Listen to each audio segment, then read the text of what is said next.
Hi everyone, in this video we are going to discuss about how to find the equation of a circle that touches the x-axis and has a y-intercept of 2m unit. Let's suppose you have a circle like this having the center at point C with coordinates h, k, and this circle touches the x-axis and also has a y-intercept. Now if we are given the location of the center of a circle and its radius, we know that we are talking about a very specific circle, one particular circle, right? However, if we are not given the location of the center but we are given the radius of the circle and also we are told that the circle touches the x-axis and has a y-intercept, then is this the only possibility? Well, if you think about it, the circle could also be in the second quadrant, kind of like this. There also the circle has the same radius, has the same y-intercept and also touches the x-axis. So could there be a third possibility then? Yes, of course, the circle could also be in the third quadrant. And there again, the circle having the same radius touching the x-axis can also have the same y-intercept. And similarly, we could also have a fourth possibility where the circle could be in the fourth quadrant and it could look kind of like this. Same radius, touches the x-axis and has the same y-intercept. So if we are given the location of the center of a circle and its radius, then we know we are talking about one particular circle. But if we are not given the location of the center, however, we are given the radius and we are told that it has a certain y-intercept and it touches the x-axis, then there are actually four possibilities. So depending on the type of question, we may have to come up with all four equations of the four possible circles. Now let's try to find out the equation of this type of circles. Let's suppose this circle touches the x-axis at point D and cuts the y-axis at points A and B. Next, I am going to drop a perpendicular from C onto the x-axis and onto the y-axis. Let's suppose CD is the perpendicular onto the x-axis and CE is the perpendicular onto the y-axis. Because AB is a chord of this circle, the point E will bisect the chord because E is the foot of perpendicular drawn from the center onto that chord. So AE will be equal to EB. Next, I am going to connect A with the center and also I am going to connect A with E. Next, we are going to take various cases. The first case is like this, where we have been provided with the radius of a circle and the y-intercept. We have not been provided with the location of the center. That means here we have all four possibilities. So let's see how to come up with the equations. Since we have been provided with the radius of the circle, one very interesting observation here is that the y-coordinate of the center will be equal to plus or minus radius. Depending on the possibilities of the center being above the x-axis or below the x-axis, the y-coordinate of the center could be positive r or negative r. Also, we have already discussed that AE will be equal to EB. And we have been provided that AB is equal to 2m unit. Then clearly AE will be equal to half of that, which is m unit. Half of 2m unit, that will be m unit. So AE is equal to m unit and EB is also equal to m unit. Next, let's take a look at the triangle CAE. That is going to be a right triangle because CE is perpendicular on AE. And here, let's use the Pythagoras theorem. We can say CE squared plus AE squared will be equal to CA squared. And from here, we can say then H squared because CE is equal to H. That is the x coordinate of the center. So h squared plus m squared because AE is equal to m. So h squared plus m squared is equal to r squared, which is CA. CA is equivalent to the radius of the circle. And from here, let's try to find out the value of h. So here we can say h squared will be equal to r squared minus m squared. And from there we can say h will be equal to plus or minus square root of r squared minus m squared. So we can see two possible values of h and also we have already seen two possible values of k.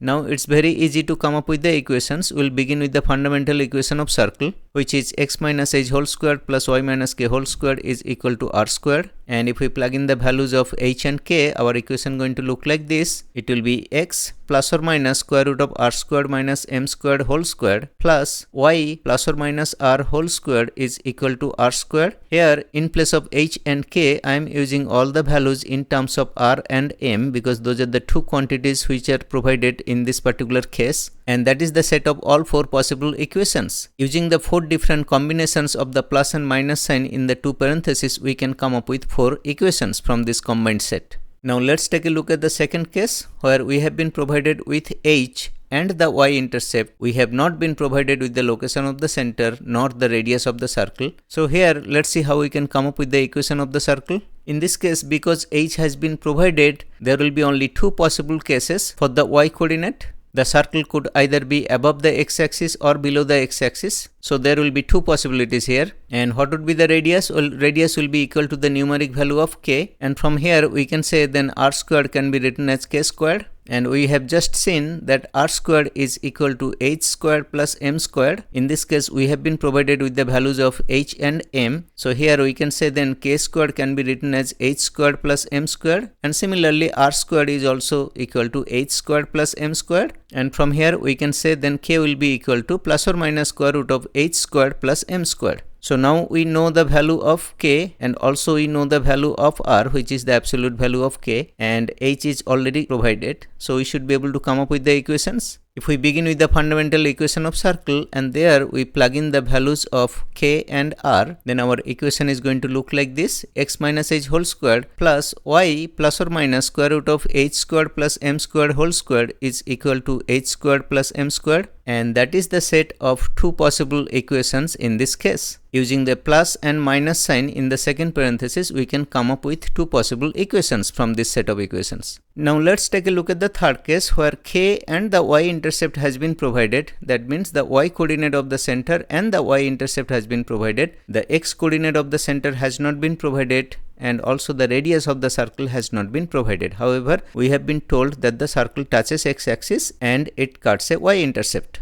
So in this case again there are two possibilities, because we have been provided with the y coordinate of the center, then the circle could be either on the left hand side or the right hand side of the y axis. Again, from the same little right triangle we can say that c squared plus a squared is equal to cs squared, and from here we can say h squared plus m squared is equal to k squared. And let's try to find out the value of h from here. So h can be written as plus or minus square root of k squared minus m squared. And what would be radius? Well, radius will be equal to the numeric value of k, and from here we can then say r squared will be equal to k squared. So now we know the value of k, we know the value of h and also r in terms of k and the y-intercept. So we should be able to come up with the equations. If we begin with the fundamental equation of circle and plug in the values of h and r, then our equation is going to look like this: x plus or minus square root of k squared minus m squared whole squared plus y minus k whole squared is equal to k squared. In place of r squared I am writing k squared.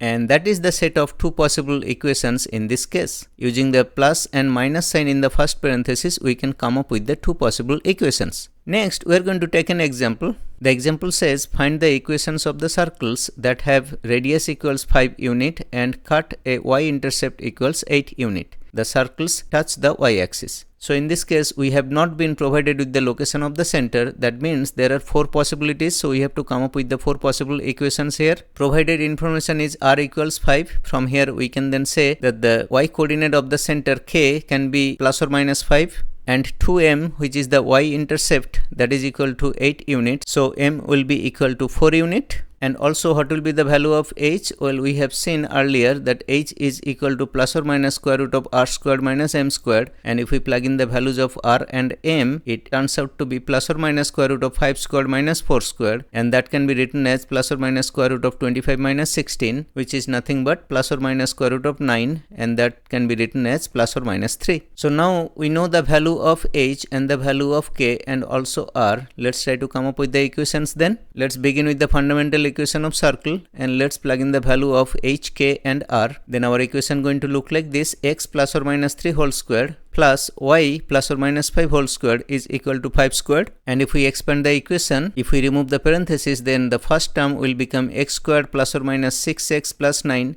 plus y squared plus or minus 10y plus 25 is equal to 25, and the positive 25 on both sides will cancel out each other. So we are going to be left with something like this: x squared plus y squared plus or minus 6x plus or minus 10y plus 9 equals 0. And this is the set of 4 equations. Using the plus and minus combination, we can come up with the 4 equations here. The first equation could look like this if we use the plus sign for both the x and y terms: x squared plus y squared plus 6x plus 10y plus 9 equals 0. The second equation could look like this if we use the plus sign for the x term and minus sign for the y term: x squared plus y squared plus 6x minus 10y plus 9 equals 0. For the third equation, let's use minus sign for the x term and plus sign for the y term. Then our equation will look like this. And for the fourth equation, let's use the minus sign for both x and y terms. Then our fourth equation will look like this. And this is the set of 4 equations for this particular question. Next, let's look at another example.